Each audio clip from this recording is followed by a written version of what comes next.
Hello and welcome to the Faith Building Podcast, episode 37, with your lovely and amazing host, Vladi Kuna. And Norman Gräter. Hello for this week. The other day I had a dream, as probably so many days, but I don't remember, probably like you too. Most of the days I don't remember my dreams. And on this specific morning, I was in between the worlds, I want to say. And maybe you know what I mean. It's you're half awake, but you're half asleep. And it seems that you're still in the dream, but you're already half in the world with one foot. And you're thinking about it. You're very aware of what you're thinking. And there was one thought that seemed to speak to me that I should hold it tight. And it was, you get in life more of what you put your focus on.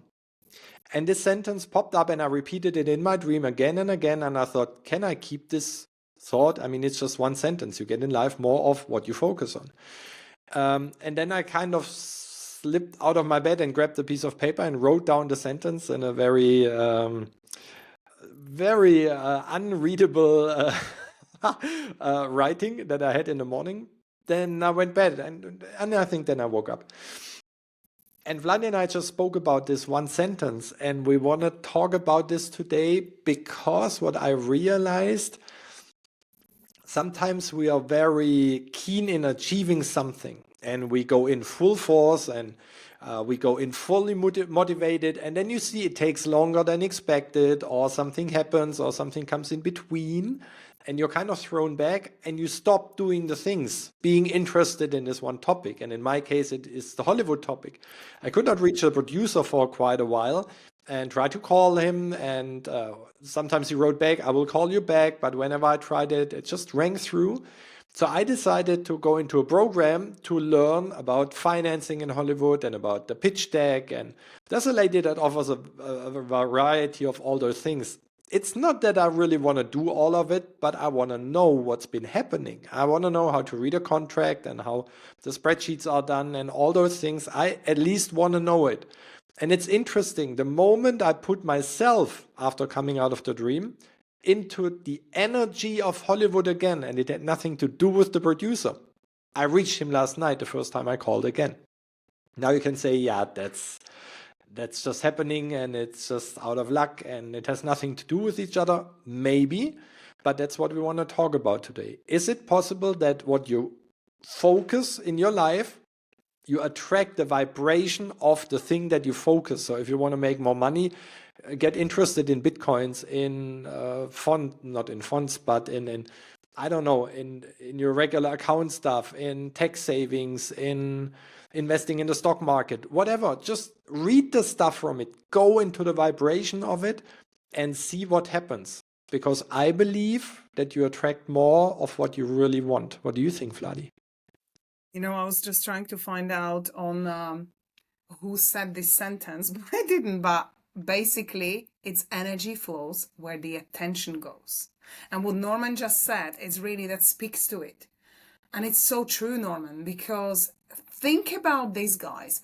We often have lots of questions about money, and Norman desires to have his movie, and we see it done completely, like it's a Hollywood star, and like we've been doing lots of visualization, but we deviate from this every day. So it's what is the dominant part of you every day that actually enters that energy, the one that Norman said, and entertains the ideas and thinks of it and feels, because we're habitual creatures. So we fall into a habit every day of doing things the way we trained. And going back to a little mind is 95%, averagely, 95% of you is subconscious. That means you're conditioned to behave, think, feel the same way. Only 5% of the day you consciously make decisions. It's such a huge amount of time where you can find yourself in a situation where, let's talk about money, because money is on a subject for everyone. If you focus on that and lack of money and not having enough and not being able to experience and think from the lack, so imagine yourself on a frequency or on the place of lack, then you, by law, by universal law, will attract people, money, opportunities, and everything on the vibrational energy of luck. It's like a magnetism.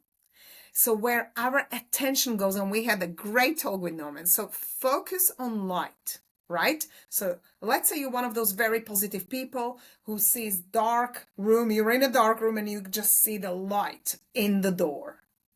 And if you focus on the light and you feel this joy and this amazing warmth and energy, you will not be in the room which may be full of spiders, darkness, cobwebs, and all this crap which is in the room. The minute you give attention and flick just across the room and start seeing the creepy crawlies and spiders and darkness and wetness and mold, then the focus shifts to darkness. I know this is a metaphorical way of thinking, but this is the way. Are you focusing on abundance or are you focusing on luck? And that's what we experience. There's so many of people who say, oh, I wish I could do that, or I don't have enough money for that, or there's always way.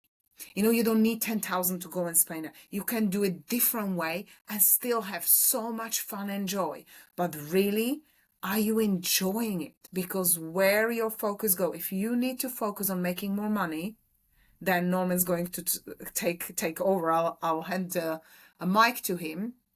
Is what can you do? You start researching and speaking about money, reading books about money, asking, searching on internet about opportunities. I'm not saying that you will find out the right way for you, but you're entering different energy.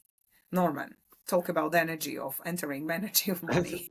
I agree. And it's like nowadays, when we speak about money, usually money is just a digital amount, a digital number you have on a digital phone. So it's nothing that really brings out an emotion in you. Can you get some notes or coins, whatever you favor more, or some gold or silver coins? It doesn't matter. Whatever you think gives you a better feeling. And can you get, I don't know, a stack of 50 hundreds or 50 50s? Or if you say, I don't have that much, then make it 5 tens. It actually doesn't matter. Can you take it in your hand more than once a day? Not just to spend it, because this always feels bad if you don't have enough and you have to spend it. Oh, the money goes. No, it's just the energy leaves my place and I get other energy back. I get grocery store stuff back, or I get gas bag for the car, whatever it might be. Can you really get the notes in your hand? Can you smell it? And some people say, oh, money smells so evil and so bad. If you think that about money, that money smells bad, do you think money freely comes to you? If you tell a person you smell, the person says, okay, then I just don't stay around you.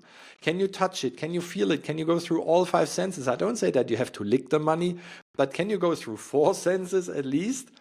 And play with it and feel it and look at it and really look at the pictures on the money, really in detail what is printed on the money, instead of just sending numbers from A to B. It has no emotion at all. And it's funny what Vladi just shared about the light and the dark. I just listened to the Kevin Trudeau podcast before we hit record, and he shared a story. And the story is a very old story. Imagine there's a small little town in medieval time or even before, and there's a guard. And this guard, of course, protects the little town that no weird people come in. So at night, a stranger shows up and says, hello, can I enter your little town? And the guard says, where do you come from? And he says, I come from the city of whatever, and it's far away, and I'm looking for a new town. How are the people in this town? He asked the guard, and the guard says, how have the people been where you came from? And the guy says, pretty tough. They were sleeky, they were not really nice, they were selfish, they were loud, they were ignorant, just not very nice people. How are the people in this town? And the guard says, you will find the same people in here. So a little bit sad, the man lowers his head and the guard says, of course you can enter. 1 hour later, another guy comes and says, hello, can I enter your town? And the guard asks the same question, where do you come from? Oh, I come from a city in the south. How are the people in this town where you are the guard? And the guard again asks the same question. How were the people where you came from? So they were all nice, they were helpful, they were supportive, they were looking after each other. It was just joyful. They were smiling all the time. And the guard looks at the guy and says, "You will find the same people in here. You may enter." And the guy goes into the city. And of course, the moral of the story is what Vladi just put into different words. If you come with your focus on darkness, you will find darkness wherever you look at. If you come into the same place with a lot of light in your heart, you will find the light. And I'm away from news since, I think, 13, 14, 15 years by now. I don't watch news. I don't listen to news. I don't read news, not at all. And I have the best life ever. The other day, I had no choice. I had to listen to the news that were in the car because I had a new car and it got registered. So I had to take a ride, and there was the news playing in the background. And I thought, I cannot even find words for that. What a piece of crap. I want to just sum it up like that. That I heard in those 4 or 5 minutes. This was so much rubbish and negativity that I thought to myself again, now I don't wonder why people are depressed, why people are negative, why people don't move ahead in life, why people always fall back, they have no energy. If you listen to this bogus stuff, to this negative news every day, multiple times, it has an effect on your brain. So really, really make sure that you focus on the right things.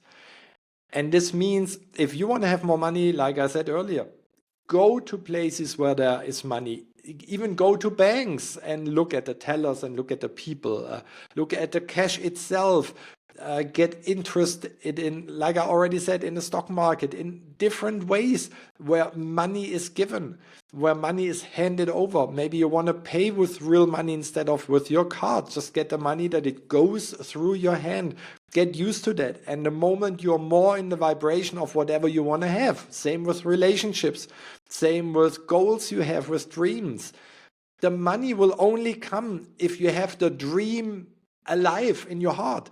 If the dream is just sitting on the shelf, but it gives not any emotion in a positive way, why should the money come? Why should the money come? And therefore always focus on the things that you want to have.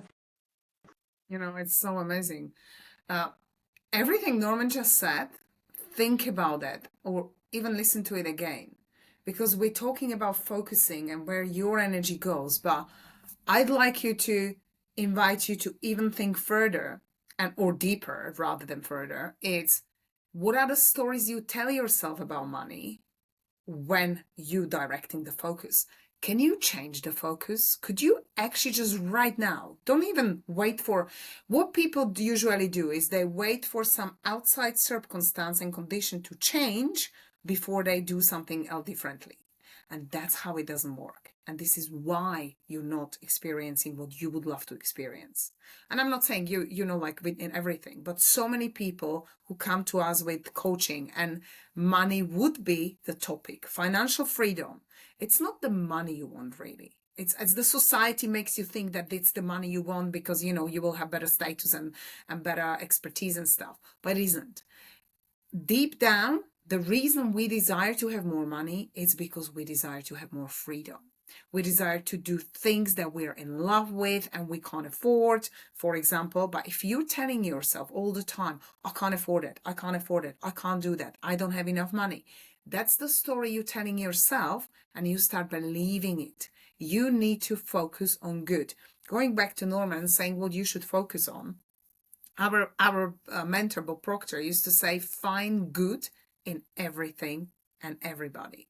So when Norman's talking about the news, it's true. It's just repeated. They just add the new information, what happened. And if you actually put the news all together, I think Mary Morris did it on one of the events we went. And it's just, she showed how over the last 50 or how many odd years, they use the same news all the time, just changed a name or a topic. And people are giving so much attention and energy and allow some manipulations to control their lives. You need to take control of your life. Nobody owes you. You can create your world. And I know it sounds easier than it's done, but it's possible. That's the main thing. I'm going to tell this story, which always stuck with me when we talk about money. It was actually one of my mentors, Mary Morrissey, said the story. So it was her story. And she went to see her mentor, Jack Bolden. And he was this amazing, he was known for financial and spiritual teaching. And obviously people wanted to hear spirituality brought and mixed with money.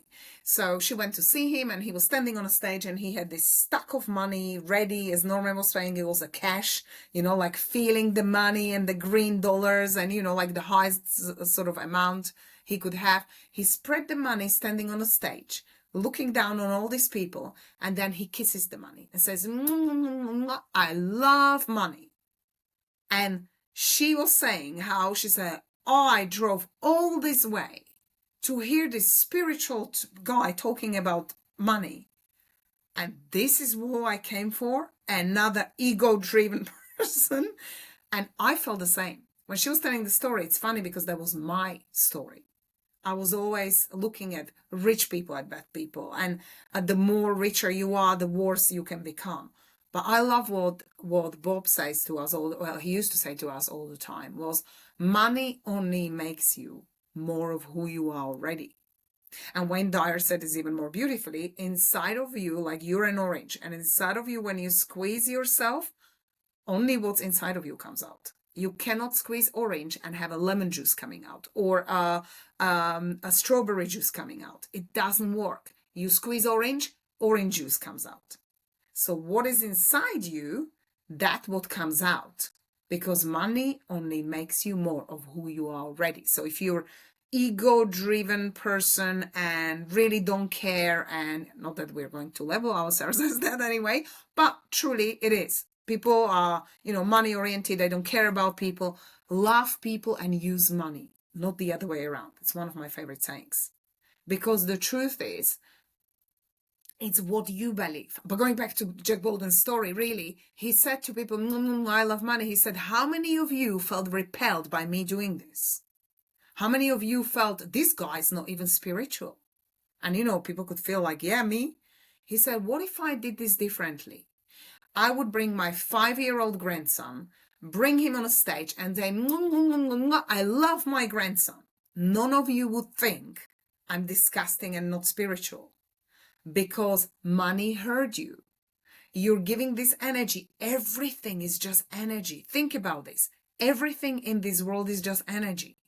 And how you charge with your opinion, that particular part, that's the story you tell yourself. So that is why you're not attracting what you would love sometimes, because of the stories you believe. So change the story. He said that money is just the energy. So if you feel that, I love the money, you don't really love the money. You love what you can do with it, and how you can experience life and things you can experience in this one life you get by having it. So really bring yourself back into what are the stories you're telling yourself about money. And the last thing before I hand it to Norman, we love this both we use this story all the time. Imagine you have a date. If you're married, just imagine when you had the first date, like you get ready and you're meeting this new guy or a girl and you're excited and, it's just there's loving in the air, and you come in and imagine your date was money. And you come and you sit down at the table and you meet this new person, new money, and you start telling the money, you're the root of all evil, and money are bad things, and if you're rich, you're a bad person, and money are the root of all the evil. And you keep telling this, money's gonna stand up and leave. Because if you're telling this to a person, you're a root of all the evil, and the person's gonna leave. So think about what is your energetic relationship to anything. Change it, switch it, transform it, because it will transform all your life. Norman, back to you. And make sure you only allow the right things, whatever the right things are for you, into your mind, because whatever is in, you won't get out anymore. Yesterday I spoke to my friend Eve, and he said that he spoke to another friend, and this friend of his said, it's right to always be positive, but with all these wars and with all the catastrophics outside and all the things that are happening, it's just not possible to be positive. And we come back to the same advice that we give you all the time we can. Question number one is, can you change it? Can you change the war in whatever country? And I think 99.99999% of us will say, no, we cannot change it. The same situation in your country, the government, gas prices, whatever you might be furious about, can you change it? And again, in most cases, you will say, no, I can't. Then my question is, why talk about it and why know it? And if it bothers you so much, then could you move to another country? If you say the government is stupid and the prices are way too high, then go to another country. No, but this is my country. They need to go. Okay, let's ask the question again. Can you make all the politicians and all the stupid people leave your country? No. Good. Then you have the choice. Do you stay in the surrounding and first of all, you get well with it, you just accept it. Second of all, you do something against it, but as you said, you cannot do anything. Third, you pull yourself out of the game and you find a country or some people say another planet where you can be happy. Always make sure that you are in control, because the moment you get control out of your hand and say, I'm the victim, I cannot do anything, but I need to know it that I know it, does it make your life better? Does it give you so much life energy and power and motivation and force that you can rip out trees? Or are you totally out of energy due to the fact that so many burdens of the world and other countries and other people are on your back where they don't belong, because you cannot change it? But let me give you the best advice I can give you. You can change something. Maybe you cannot change the big wheels, but you can always change the small wheels, which means in your own surrounding, in your own life, in your own house, in your own family, in your own neighborhood, friendships, whatever you want to call it. You can be the positive one. You can be the one that looks at the light. Because you can look at a piece of chocolate cake from different angles. One might say, oh my gosh, dark chocolate, I love it. I would give everything for that. And the person next to you looks at the same chocolate cake and says, over 1,000 calories. I am not going to touch that. Now, what is right? What is wrong? There is no right or wrong. The question is, what gives you a better feeling? And if you always count calories in everything you see, I think that it just does not give you a good feeling, that you go through life not being satisfied and fulfilled. You just see the many calories everywhere. You see the darkness, you see the evil stuff everywhere. And this is what we are telling you for the last 23 minutes. It's where you put your focus on. And you decide where your focus goes. And if you say, no, the news or my neighbor or my grandparents or whoever, they determine where my focus goes, then change something out of your own and inner will, because you have the capacity and you have the ability to change your focus. But if you just go into the same routine as you always have been, you will always get the same result. And that's where we want to shake you a little bit today and say, where does your focus go? Because like Vladi already said, where your focus goes, your energy goes. Any final thoughts, Vladi? I'll say this is such an important part for you to actually think about that, because it goes to partnerships and marriages and, friendships and business relationships. Are you focusing on how would you love to experience that friendship or marriage or stuff? Or are you focusing on the things you don't like? I'll go back to focus on good in everything and everybody. And yes, everything Norman just mentioned, like the war and the politics and stuff, you may find yourself standing there thinking, but I don't see anything good. There's always good. Because as the feng shui and the energy and the law of polarity exist, there is never 100% of darkness, never 100% of light. There's always 1% of that light, tiny dot where you can make bigger. But where are you shifting your focus? You're focusing on the things you don't like, or you don't enjoy, or you're not loving, or are you focusing on things you love? And I will give you a quick example, so you actually, because sometimes helps.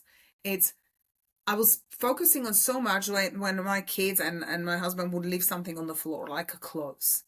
And it would be happening more and more and more. And I realized that I am the one who's attracting this in a much larger scale than I like by talking about it, asking them over, and thinking about it, and getting upset about it, and picking it up, and just bringing. I was almost in the energy of expecting it, like, oh, tomorrow I will be picking it up again.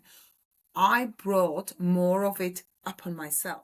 This is a silly example, but we do this in finances, in life, in health, in relationships, and in a business or entrepreneurship or employment, whichever you are in. If you don't like your colleagues, if you don't like your boss and stuff, write down 5 qualities. That's your task, actually. And I'm going to end with that. Write 5 qualities of the person or the opportunities or the good. Find the 5 good things, or if you want, find 3. Maybe find challenging if it's someone's challenging, but you always can. So if you don't like your boss, let's say a boss, what are the 3 things you love about them, or what you are really impressed with, or what do you like about that person? I will guarantee you, if you can stick with this for 3 full days, like anything that happens, find 3 good things in it. Even if it upsets you, now say, okay, what's good about this? What's good about this person? What's good about this situation? 3 things that actually are good about it. You don't have to overthink it. Just find them and let it go. And then it comes again, find them, let it go. I'm telling you, in 3 days, you will feel massive shift, because as we said, where the energy flows, where the focus goes. So where are you shining your attention? You are shining it on lightness or dark, or the joy or the fear, or the faith or the unhappiness. That's where it's going to create more of what it is, as opposed to, you might not like it. I mean, we don't choose unhappiness, but if we're focusing on it, we're going to experience it. Norman, yours. Amen. I think that's the most valuable point you just shared. I want to add one more sentence that just came to me in regards of saying, okay, then if nobody does something against the gas prices or the politics or the wars or whatever, then they continue. Yes, you always have the choice to do something. So get us right. It's not about that we say don't do anything and pull back. If you see a chance of doing something, if you say, I go myself into politics, I go into the companies like BP and Shell and whatever, and I change the gas prices. If you try your very best, you have 2 thumbs up from our side. But most people we meet don't want to do anything. They just want to talk about it. And just talking about it never changed anything, but just created more bad energy. Therefore, either get a go-getter and do something about it and get other people that have a similar opinion and go on the streets and demonstrate or do whatever. But if you're not interested in that, and if you would never do that, just talking about it, chit-chatting about it makes no difference. And we would love, Vladi and I, and you probably as well, to be the change in the world. And if you're the change in the world that you want to see in the world, then it will be better. Maybe not tomorrow, maybe not in a week, maybe not in a month. But if the 2 of us start and we get you into our boat as well, that you stay positive in your surrounding and you make your world a little better day by day by focusing on the light, whatever the light is for you, and the things you desire, then we change the whole world from the inside out, rather waiting for the outside to change. But it always starts within and with us. And with that, we wish you a wonderful week, and we see and hear us again next week. Until then, bye-bye. Thank you. Bye.